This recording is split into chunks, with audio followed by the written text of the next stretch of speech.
Greetings, chess friends. Today, we're going to cover a very well-known game. I know I try to find some gems out there, but this one, I must say, is worth seeing again. Can't promise I'm going to add anything new to the story, but I did find out some very interesting things.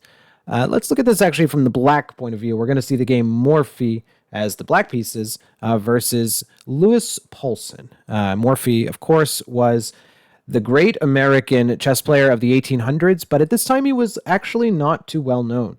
Convinced by his family members to go play this big event, the American Chess Congress 1857, and here you can see Morphy just swept through the competition. I actually didn't know that this was a knockout type tournament. I'd heard about it. In fact, there was a 100-year tournament celebration in 1957 in Dallas, Texas. But this one in 1857, a knockout tournament. Pretty creative, and you can see Morphy stormed through the field. This game being the most notable of the tournament. So let's see here. A king-pawn opening. Poulsen, known as a strong player and kind of ironically as a good defensive player, I read. But that doesn't really pan out in this game. Here we go. Morphy just lost a pawn there. And again, for those new to chess, you might be thinking, what on earth? That was a free knight. But notice here that if you were to capture this, the pawn move d4 would win back a minor piece somehow. Black can immediately capture this pawn. Black can play a move like bishop d6 and then recapture. But yes, that's an age-old trick, but Morphy preferred rapid development. So playing here rook e8 and playing d takes c6, kind of breaking the rule that you're supposed to capture towards the center. That would imply b takes.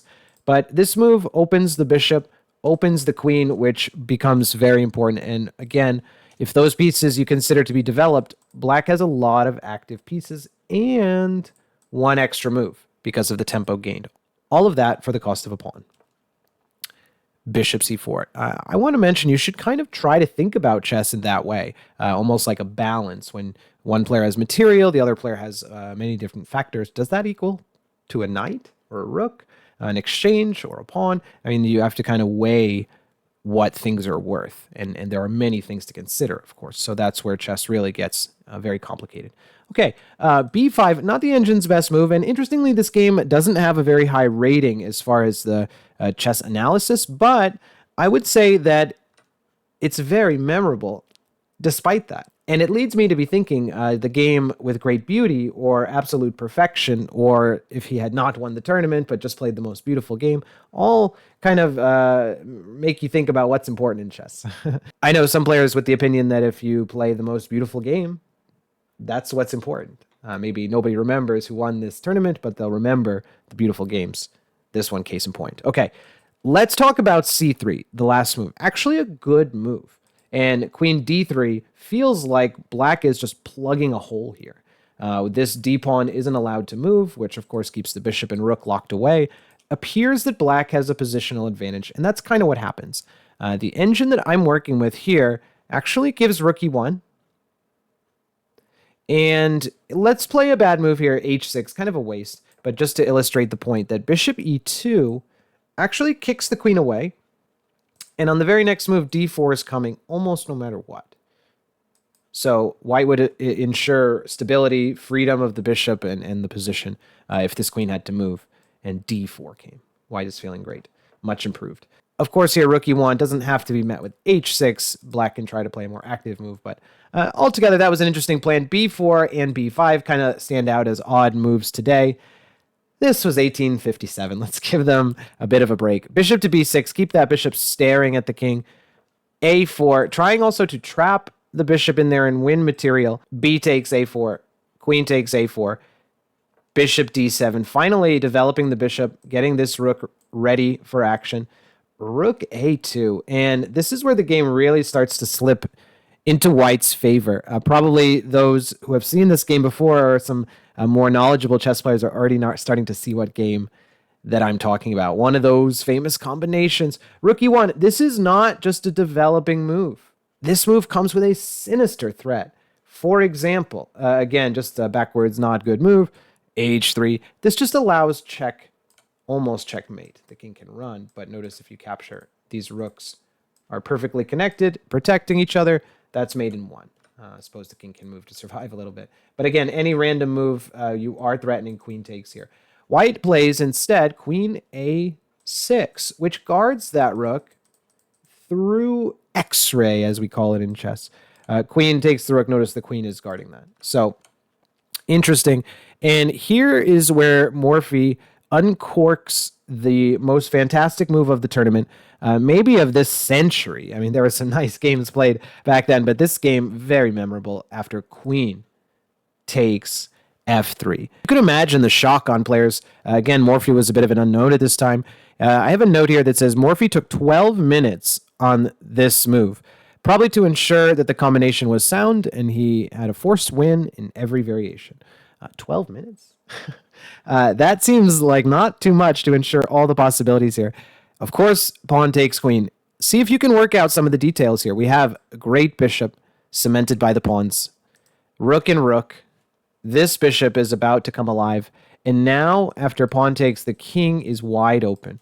The next move is pretty easy. Rook g6. White certainly on the run here. King h1. And the initiative is all with black. The energy, who's in control, is all with black. Massive attack coming here. We're not threatening the rook, although it's under attack. Notice the queen is still guarding that. We are actually threatening here bishop check. And the only legal move would be king g1. And then bishop bouncing back here would actually be checkmate. The bishop would be standing here. The rook hitting the king. Checkmate is threatened right now. Here's where the game really gets interesting. And I haven't seen all the videos out there on the internet about this game, but I wanted to try to add a little bit here to the discussion. Rook d1 was played in the game, and this engine gives mate in 6. Even though that's not what happened, I do want to point out the move queen d3. Now, something interesting occurred here where I was looking with this engine on chess.com, and it actually gave close to equal. Bishop takes f2. Notice rook cannot take that, as rook e1 is playable. And the very nice move, queen takes g6, f takes g6. Notice the bishop still is not able to be taken due to rook e1, and something like this, roughly equal. I thought, oh, that was interesting. I put this in another engine, and it's important that we saw this line first, because notice queen takes g6. Remember that. The other engine gave the fantastic computer ice-cold f5. And as soon as I play, this engine drops like a rock. Black is just completely winning. The only point of this move is it obstructs. Queen takes rook. You cannot do it. And everything else applies. This is the threat of checkmate. White is in huge trouble here. For example, rook d1, check. Again, you can move the bishop and make a check now with the rook, which cannot be taken. Here, king f1. And interestingly enough, I thought this was a cool variation. You have to take this rook, and black is winning. If you try to bounce back and take the queen, a very blitz type of move, you would be stunned when your opponent plays queen g3, and black is tiny bit better, if at all. Rook takes queen, h takes queen. Tough game here, but roughly equal. Incredible. So just take the rook here, and black is really still in complete control. Really interesting moment. Rook d1, again, queen d3, and f5, the really shocking engine-like move. Again, you'd have to, as a human, go through that line, see that queen takes rook is still kicking and screaming for white, not over yet, and then backtrack and come to the move f5. Very, very interesting. Anyway, let's see the real game. Rook d1 was played, a blunder. Bishop g2, not a hard move to play, but the engine likes it. Why not? What's not to like? Here, bishop takes f3. That's check again with the rook and bishop. When the white rook stood here, that would have been checkmate. But now you can play king f1.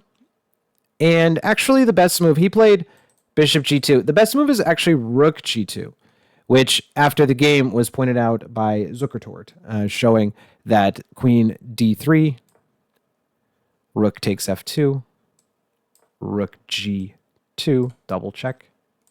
And wherever the king goes, rook g1. Let's look at this one. It's a little nicer. Rook g1 is double check and checkmate.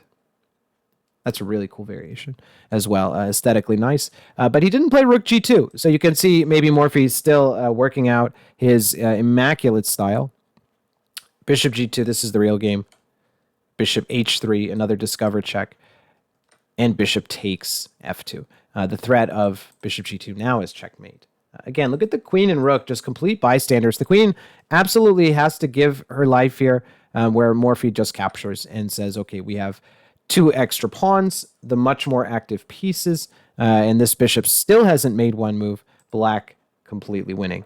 Rook e2. Evidently, he knew that rooks to the 7th rank was a dominant feature in a chess game. Not only is there a pin here, but he's eyeing checkmate. Watch how quickly this comes to an end. It looks like an end game, but Morphy, true to his style, lines up the threat.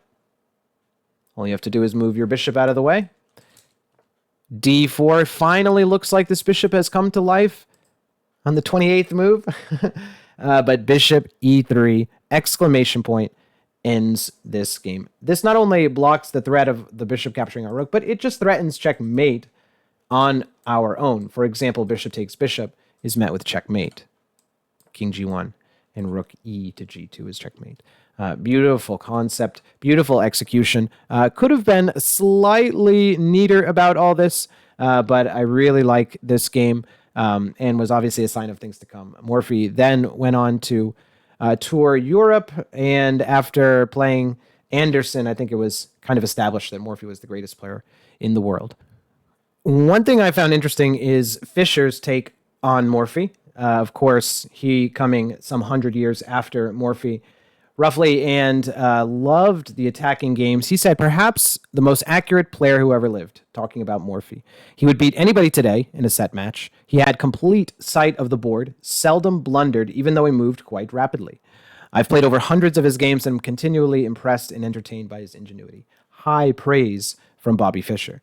So really impressive stuff. American legend Paul Morphy. I would start with Morphy. If you're learning chess, attacking, how do I finish the job, win material? Really, Morphy is where modern chess begins. And I've heard other quotes roughly paraphrasing, but saying something like nothing in attacking has been added since the days of Morphy. There's been obviously big strides made in the openings and other theoretical positions, but as far as attacking, Morphy is just kind of the end-all be-all. I mean, he understood everything, and then he stopped playing. So really quite a story. Anyway, I appreciate everybody watching all this way. And if you haven't already done so, please subscribe to the channel. We are getting a lot of momentum and I'm really excited. Going to keep putting out some great content. So more comments and suggestions are very welcome. Thank you all again and have a great night.